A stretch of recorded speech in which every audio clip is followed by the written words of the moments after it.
ହବକୁକ ଅଧ୍ୟାୟ 3। ହବକୁକ ଭବିଷ୍ୟଦ୍ବକ୍ତାଙ୍କର ପ୍ରାର୍ଥନା। ସ୍ୱର ସିଗିୟନୋତ। ହେ ସଦାପ୍ରଭୁ, ମୁଁ ତୁମ୍ଭ ବିଷୟକ ବାର୍ତ୍ତା ଶୁଣି ଭୀତ ଅଛି। ହେ ସଦାପ୍ରଭୁ, ବର୍ଷମାନର ମଧ୍ୟରେ ଆପଣା କର୍ମ ସଜୀବ କର। ବର୍ଷମାନର ମଧ୍ୟରେ ତାହା ଜ୍ଞାତ କରାଅ।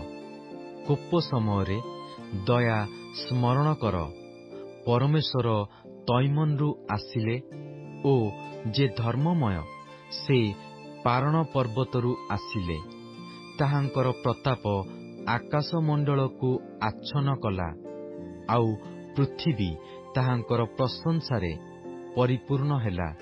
ପୁଣି ତାହାଙ୍କର ତେଜ ଦୀପ୍ତିତୁଲ୍ୟ ହେଲା। ତାହାଙ୍କ ହସ୍ତରୁ କିରଣ ନିର୍ଗତ ହେଲା, ଆଉ ସେ ସ୍ଥାନ ତାହାଙ୍କ ପରାକ୍ରମର ଅନ୍ତରାଳ। ତାହାଙ୍କ ଆଗେ ଆଗେ ମହାମାରୀ ଗମନ କଲା, ଆଉ ତାହାଙ୍କ ପଦଚିହ୍ନରୁ ଅଗ୍ନିବାଣ ନିର୍ଗତ ହେଲା। ସେ ଠିଆ ହୋଇ ପୃଥିବୀର ପରିମାଣ କଲେ। ସେ ଦୃଷ୍ଟିପାତ କରି ଗୋଷ୍ଠୀଗଣକୁ ଭିନ୍ନ ଭିନ୍ନ କରି ତଡ଼ିଦେଲେ, ଆଉ ଚିରସ୍ଥାୟୀ ପର୍ବତଗଣ ଛିନ୍ନ ଭିନ୍ନ କରାଗଲେ। ନିତ୍ୟସ୍ଥାୟୀ ଉପପର୍ବତଗଣ ନତ ହେଲେ। ତାହାଙ୍କର ଗତି ପୁରାତନ କାଳର ଗତିତୁଲ୍ୟ ଥିଲା। ମୁଁ କୁଶନର ତମ୍ବୁ ସକଳକୁ କ୍ଲେଶରେ ଥିବାର ଦେଖିଲି। ମିଦିୟନ ଦେଶର ଯବନିକା ସକଳ କମ୍ପିତ ହେଲା। ସଦାପ୍ରଭୁ କି ନଦ ନଦୀ ପ୍ରତି ଅସନ୍ତୁଷ୍ଟ ହେଲେ?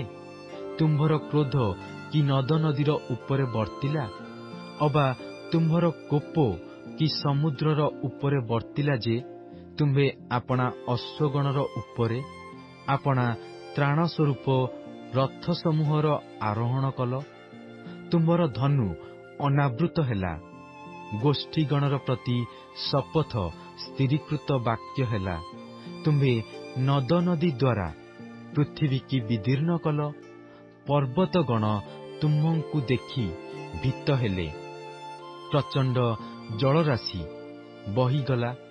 ବାରିଧି ଆପଣା ରବ ଶୁଣାଇଲା ଓ ଆପଣା ହସ୍ତ ଉଚ୍ଚକୁ ଉଠାଇଲା।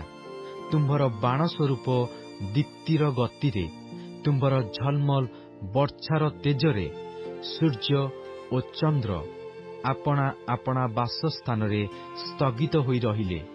ତୁମ୍ଭେ କୋପରେ ପୃଥିବୀ ମଧ୍ୟ ଦେଇ ବିଜୟ କଲ। ତୁମ୍ଭେ କ୍ରୋଧରେ ଗୋଷ୍ଠୀଗଣକୁ ଶସ୍ୟ ପରି ମର୍ଦ୍ଦନ କଲ। ତୁମ୍ଭେ ଆପଣା ଲୋକମାନଙ୍କର ପରିତ୍ରାଣ ନିମନ୍ତେ, ଆପଣା ଅଭିଷେକୀର ପରିତ୍ରାଣ ନିମନ୍ତେ ବିଜେ କଲ। ତୁମ୍ଭେ ଦୁଷ୍ଟର ଗୃହରୁ ମସ୍ତକ ଚୂର୍ଣ୍ଣ କଲ। ତୁମ୍ଭେ କଣ୍ଠସରିକି ମୂଳଦୁଆ ଅନାବୃତ କଲ। ତୁମ୍ଭେ ତାହାର ନିଜ ଯଷ୍ଟି ଦ୍ୱାରା ତାହାର ଯୋଦ୍ଧାମାନଙ୍କର ମସ୍ତକ ବିଦ୍ଧ କଲ। ସେମାନେ ମୋତେ ଛିନ୍ନ ଭିନ୍ନ କରିବା ପାଇଁ ଘୂର୍ଣ୍ଣିବାୟୁର ନ୍ୟାୟ ଆସିଲେ।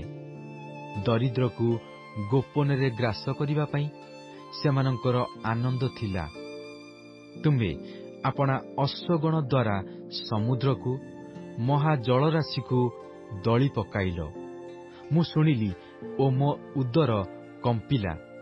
ସେହି ରବରେ ମୋର ଓଷ୍ଠାଧର ଥର ଥର ହେଲା। ମୋ ଅସ୍ଥି ସକଳରେ ପରାଭାବ ପ୍ରବେଶ କଲା ଓ ମୁଁ ସ୍ୱସ୍ଥାନରେ କମ୍ପିତ ହେଲି।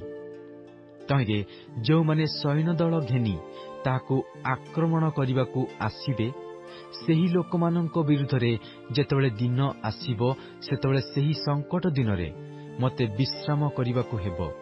କାରଣ ଯଦ୍ୟପି ଡିମ୍ବୁରି ବୃକ୍ଷ ପୁଷ୍ପିତ ନହିବ, କିମ୍ବା ଦ୍ରାକ୍ଷାଲତାରେ ଫଳ ନ ଧରିବ, ଜିତବୃକ୍ଷ ଫଳ ନ ଫଳିବ ଓ କ୍ଷେତ୍ର ଖାଦ୍ୟଦ୍ରବ୍ୟ ଉତ୍ପନ୍ନ ନ କରିବ, ଖୁଆଡ଼ରୁ ମେଷପଲ ଉଚ୍ଛିନ୍ନ ହେବ, ଆଉ ଗୋଠରେ ଗୋରୁପଲ ନଥିବ, ତଥାପି ମୁଁ ସଦାପ୍ରଭୁଙ୍କଠାରେ ଆନନ୍ଦ କରିବି। ମୁଁ ଆପଣା ତ୍ରାଣର ପରମେଶ୍ୱରଙ୍କଠାରେ ଉଲ୍ଲାସ କରିବି। ପ୍ରଭୁ ସଦାପ୍ରଭୁ ମୋର ବଳ ସ୍ୱରୂପ ଓ ସେ ମୋର ଚରଣ ହରିଣୀର ଚରଣ ସଦୃଶ କରନ୍ତି। ପୁଣି ମୋର ଉଚ୍ଚ ସ୍ଥଳୀରେ ମୋତେ ଗମନ କରାଇବେ।